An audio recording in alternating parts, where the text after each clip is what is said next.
અમારા ઘરમાં અમારી વચ્ચે ખોટી કોઈ ગેરસમજણ કરવાનો પ્રયત્ન નહીં કરતો. જે કેવું એ સ્પષ્ટ કહે. તું કોની વાત કરે છે? કોમલના ફેવરેટ આંટી. બીજા કોની? માધુરી. બોલો ફોઈબા, કોમલને તમે જ મારી પાસે મોકલી હતી ને?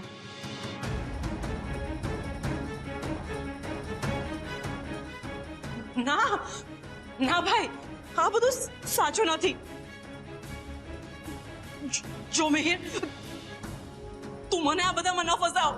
એક મિનિટ, તારી બેન અમને સરખો જવાબ નહીં આપે એટલે તું જ એને પૂછ કે એણે કોમલને સુકેશ સાથે ભાગી જવા માટે પ્રોત્સાહન આપીને મદદ કરી હતી કે નહીં. માધુરી, આ માણસ સાચું કહી રહ્યો છે. ના ભાઈ, આ બધું ખોટું છે. મેં કોમલને ભાગવામાં હેલ્પ નથી કરી. મેં તો ફક્ત આ લોકોના સાચા પ્રેમને સપોર્ટ કર્યો છે. તમે બધા કોમલની પાછળ પડી ગયા હતા કે મિહિર કોમલને લાયક નથી.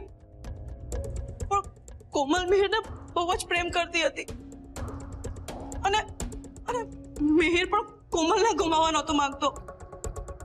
એટલે મને એમ કે બે પ્રેમ કરવા વાળાને એક કરું. વાહ, વેરી ગુડ. એટલે આ જવાબદારી તે જાતે તારા માથે ઓઢી લીધી, રાઈટ? અમને લોકોને કોઈને પૂછવાનું સુદ્ધા યોગ્ય ન માન્યું તે.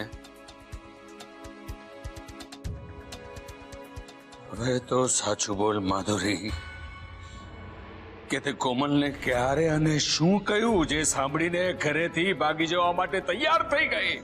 ના ભાઈ, મેં કોમલને ઘરેથી ભાગી જવાનું કહ્યું જ નથી. મેં તો ફક્ત એને મારી તો એક જ એડવાઇસ છે કે તું તારી આમ ઈચ્છા મારીને ન જીવ બચ્ચા. તારા મમ્મી કહે એમ નહીં, તારું મન કહે એમ કર. તને શરમ આવી જોઈએ માધુરી. કોમલને રોકવાની જગ્યાએ તેને ભાગવા માટે સપોર્ટ કર્યો. ને કોમલ મને મળવા માટે ઘરની બહાર નીકળી ત્યારે તમે શું કર્યું એ તો કહો.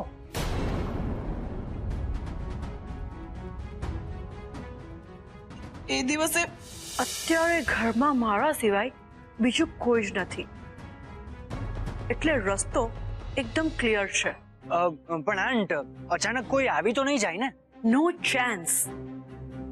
ભાઈ અને આરવ ઓફિસ ગયા છે, ભાભી અને આયશા હમણાં શોપિંગ માટે ગયા છે, એટલે 2 કલાક પહેલા તો પાછા નહીં જ આવે. સાચું કહું છું ભાઈ, મેં એને કહેતા તો કહી દીધું. પછી હું ખૂબ જ ડરી ગઈ હતી કે આ આખી મેટરમાં મારું નામ આવશે તો મને ખૂબ ખીજાશે. એટલે કોમલ ઘરેથી જાય એ પહેલા મારી ફ્રેન્ડને મળવા જાઉં છું એમ કહીને નીકળી ગઈ અને મારા ઘરેથી ગયા પછી કોમલ મિહિરને મળવા ગઈ. પણ બિલીવ મી, મને નહોતી ખબર કે કોમલ અને મિહિર લગ્ન કરી લે છે. કોમલ ઘરેથી ગઈ પછી એણે શું કર્યું, ક્યાં ગઈ, મને કશી જ નથી ખબર. સાચું કહું છું ભાઈ. ફઈબા, આટલું બધું સાચું બોલ્યા જ છો તો જરાક માટે શું કામ બાકી રાખો છો? કોમલ મારી પાસે પહોંચી પછી એક દિવસની ઇન્ફોર્મેશન મેં તમને આપી છે. આપી છે કે નહીં? ના ના, તમે ના નહીં પાડી શકો, કારણ કે આપણે પ્રાઇવેટ નંબર પર કઈ અને ક્યારે અને શું વાત કરી છે એની રેકોર્ડિંગ મારી પાસે છે. શું કામ થયા કર? વાય! તું એમને દોષ ન દે ભાઈ. એમણે તો 2 પ્રેમી પંખીડાઓને એક કરવાનું બહુ મોટું પુણ્યનું કામ કર્યું છે. પણ અફસોસ, એમના આ પુણ્યએ અમારા પર મુકાયેલા આરોપોને ખોટા સાબિત કરી. જ્યારે ઘરના જ ઘાતકી નીકળે ત્યારે પારકાને શું દોષ આપવો? With all due respect to you, આ લોકોની રિક્વેસ્ટ સાંભળીને સર તમે અહીં આવ્યા, આ બધું સાંભળ્યું, જોયું અને તમે નક્કી કર્યું કે તમે અમને એરેસ્ટ કરશો. પણ સિક્કાની બીજી બાજુ સાંભળીને આઈ એમ શ્યોર તમે તમારું ડિસિઝન બદલશો. અને સાહેબ, આ બધા ખોટા અને દંભી લોકો છે. હું તો ખુલ્લેઆમ એક્સેપ્ટ કરું છું ને કે મેં બદલો લેવા માટે આ બધું કર્યું છે. હા, મેં મારા દીકરાની ઓળખ છુપાવી, એ ગુનો છે, પણ એનાથી મેં કોઈનું આર્થિક નુકસાન નથી કર્યું, ના કોઈ માનસિક કે શારીરિક શોષણ કર્યું છે. અને અત્યારે હકીકત એ છે કે આમના ઘરની લાડકી એ મારા ઘરની વહુ છે. હું તો એને લઈને જ જઈશ. અને આમ કરતા મને ના આ લોકો, ના તમે, ના તમારો કાયદો કોઈ કશું જ નહીં કરી શકે. ધીમનભાઈ, તમે કંઈક તો બોલો. સોરી ભાભી, હવે મારે બોલવા લાયક કઈ રહેતું જ નથી. માન્યું કે એમણે એમના પોતાના દીકરાની ઓળખ છુપાવી, પણ એમણે કહ્યું એમ કે એમણે કોઈ નુકસાન પણ નથી પહોંચાડ્યું. એટલે એમના ઉપર મૂકેલ આરોપો જ્યાં સુધી સાબિત નહીં થાય ત્યાં સુધી હું કંઈ જ નહીં કરી શકું. અને આ કેસમાં માધુરીબેને ભજવેલા ભાગને ધ્યાનમાં રાખીએ તો એક વાત તો નક્કી છે કે આ તમારો અંગત અને પારિવારિક મામલો છે. એને તમારે અંદર ચર્ચા કરીને જ પતાવવો પડશે. આમાં હું કે કાયદો કંઈ જ કરી નહીં શકે.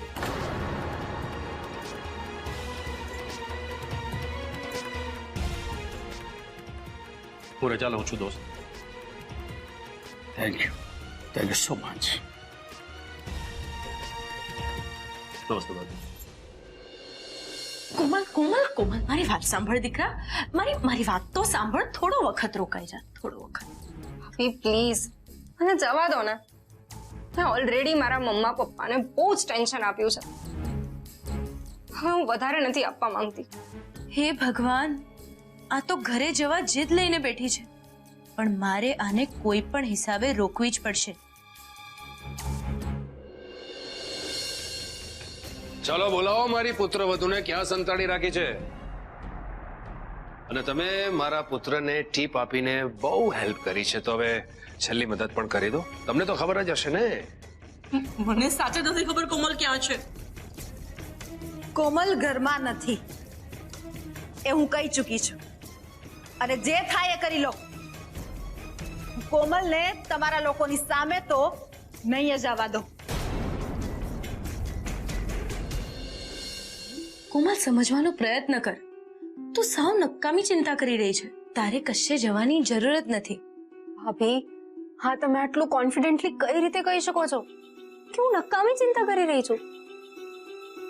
મને તો ડર લાગે છે કે મીરના ઘરના લોકોએ મને અહીંયા ફસાવીને બેસાડી રાખી છે. આવું કરીને એ લોકો મારા ફેમિલી મેમ્બર્સને નુકસાન પહોંચાડવા માંગે છે. એટલે હવે તો મારે નીકળવું જ પડશે. અને મારા ગયા પછી કદાચ એ લોકોનો ફોન કે મેસેજ આવે તો પહેલાની જેમ મેસેજ લઈ લેજો અને મને કહેજો તો હું આવી જઈશ. પ્લીઝ અત્યારે તો મને જવા દો. બીજી વખત એમનો ફોન કે મેસેજ નહીં આવે દીકરા.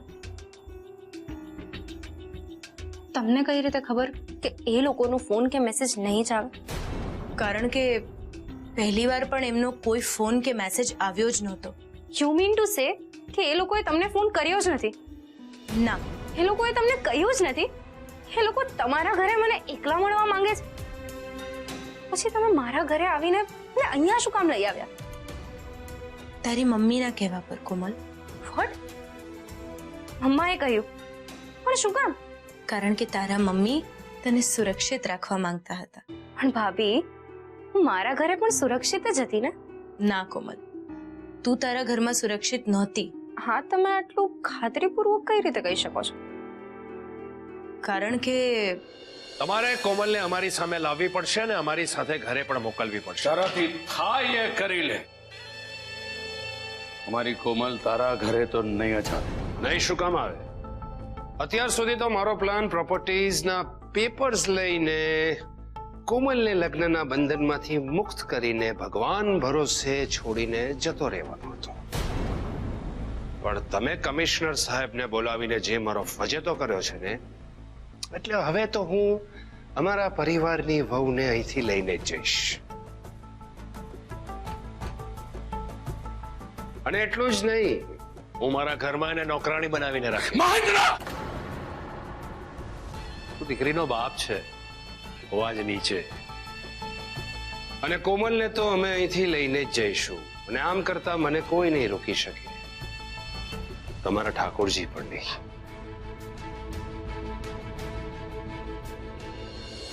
હવે તને સમજાયું કોમલ કે કોકિલાબેને તને અહીંયા શું કામ મોકલી દીધી?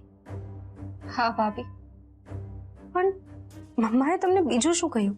તું મિહિરના પ્રેમમાં પડી ત્યારથી લઈને તે કયા સંજોગોમાં મિહિર સાથે લગ્ન કર્યા છે ને, એ બધું જ મને મમ્મીએ કહ્યું. વોટ? જો તું એમના માટે એવી ગેરસમજ નહીં કરતી કે એમણે આ બધું મને જણાવવાની શું જરૂર હતી. આપણે એક પરિવારના જ છીએ ને. અને મારા માટે તો મારી સોનું છે તેવી જ તું છે. અને કોકિલાબેનની જગ્યાએ જો હું હોત તો હું પણ આવું જ કરતે. પણ ભાભી, મમ્માએ મને અહીંયા ન મોકલીને કોન્ફિડન્સમાં લઈને બધું જ સાચું કહ્યું હોત તો? તું એમને કોન્ફિડન્સમાં લઈને બધી સાચી વાત કરી શકી? નહીં કરી શકી ને. અને એમને મનમાં એવો પણ ડર હતો કે તું જો ત્યાં હોત તો મિહિર અને એના પપ્પા તને આખી મેટરમાં ઇન્વોલ્વ કરીને તારા પર દાદાગીરી કરતે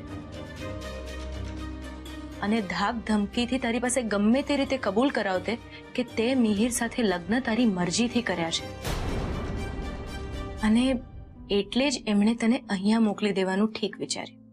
એ લોકોએ મારા માટે કેટલું બધું વિચાર્યું, અને હું આગળ પાછળનું વિચાર્યા વગર મિહિર સાથે લગ્ન કરી લીધા. હવે જે થઈ ગયું એના વિશે નહીં વિચાર. અને જો તું ત્યાં હોત તો આ બધો તમાશો જોઈને તું રડવા માંડતે, અને તને રડતી જોઈને જયરાજભાઈ, કોકિલાબેન અને આરવ કુમાર પણ સાવ ઢીલા પડી જતે. એટલે એમણે વિચાર્યું કે તું તારા જ ઘરમાં ન રહે. મારા ઘરનાએ મારી સેફટી માટે કેટલું બધું પ્લાનિંગ કર્યું, અને હું કેટલી ઇઝીલી મિહિરની અને એના પપ્પાની ધમકી સાંભળીને સરેન્ડર થઈ ગઈ. મેં કેમ ફાઇટ ના આપી? મિહિરે જ્યારે આત્મહત્યા કરવાની ટ્રાય કરી તો હું કેમ ડરી ગઈ? મેં મારા પેરેન્ટ્સને બહુ જ હર્ટ કર્યા છે. હકી વાતમાં એવું નહીં વિચારવાનું હા દીકરા. જેમણે મારા બધા જ સપનાઓ પૂરા કર્યા, મારી બધી જ ઈચ્છાઓ પૂરી કરી, આજે મેં એમને કેટલા હર્ટ કર્યા. મારે તો મરી જવું જોઈએ. બસ કોમલ બસ. આ શું ખાંડપણ છે દીકરા? હવે તમે અહીં હાજર છો ને, તમે બધું જોયું સાંભળ્યું ને, એટલે કોર્ટમાં શું આર્ગ્યુમેન્ટ કરવાનું એ તમને સમજાઈ ગયું હશે ને? જી. એન્ડ લિસન, અમને જીતાડવાની અને અમારી વહુ અમારા ઘરે આવે એ જોવાની જવાબદારી તમારી છે. Okay sir. અત્યારે તો અમે જઈએ છીએ. બહુ જલ્દી કોર્ટમાં મુલાકાત થશે, અને કોર્ટના પગથિયા નહીં ચડવા હોય અને બહાર સેટલમેન્ટ કરવું હોય ને તો ફોન કરીને અમારી પાસે આવી જજો.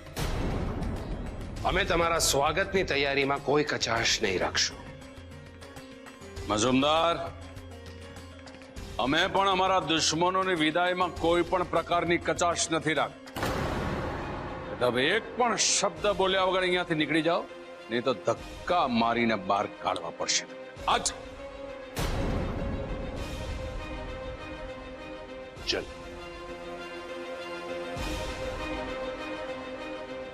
સર, તો હવે આ પ્રોપર્ટીના પેપર્સનું શું કરવાનું છે? ફાડીને ફેંકી દો, બીજું શું? પાપા પ્લીઝ, તમે આમના ઉપર શું કામ ગુસ્સે થાવ છો? કારણ કે હું મારી જાત પર ગુસ્સે નથી થઈ શકતો. સર, તમે અપસેટ ના થાવ. આપણે ક્યાં અસલી પેપર્સ બનાવ્યા હતા? આ પેપર્સ નકલી જ હતા ને? આમ સોરી, હું કારણ વગર તમારી પર ગુસ્સે થયો. આમ સોરી. ઇટ્સ ઓકે સર, હું સમજી શકું છું. તમે જાઓ, હું તમને પછી ફોન કરું છું.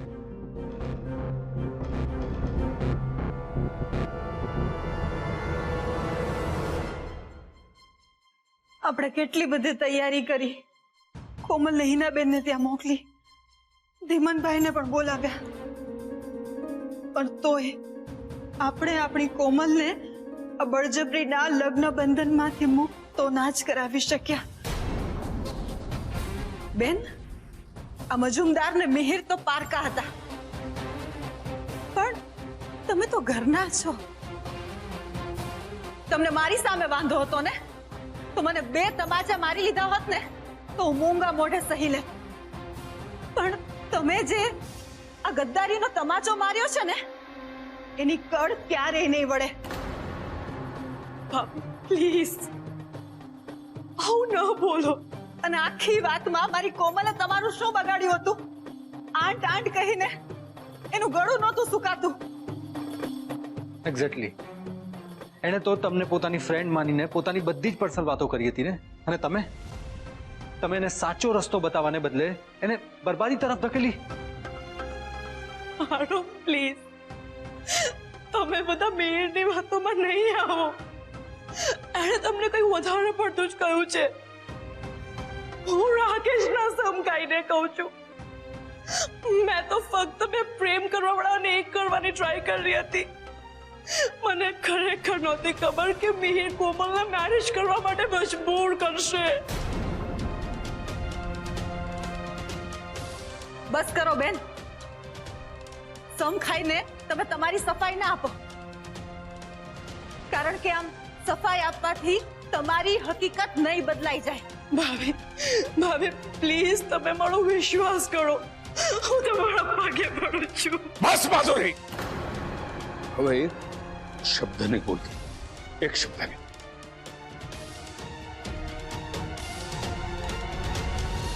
ડેડ, આઈ મસ્ત છે. કમાલના ફસાવી નાખ્યા તમે એ લોકોને. હા, પણ તું ના ફસાવી શક્યો પેલી છોકરીને.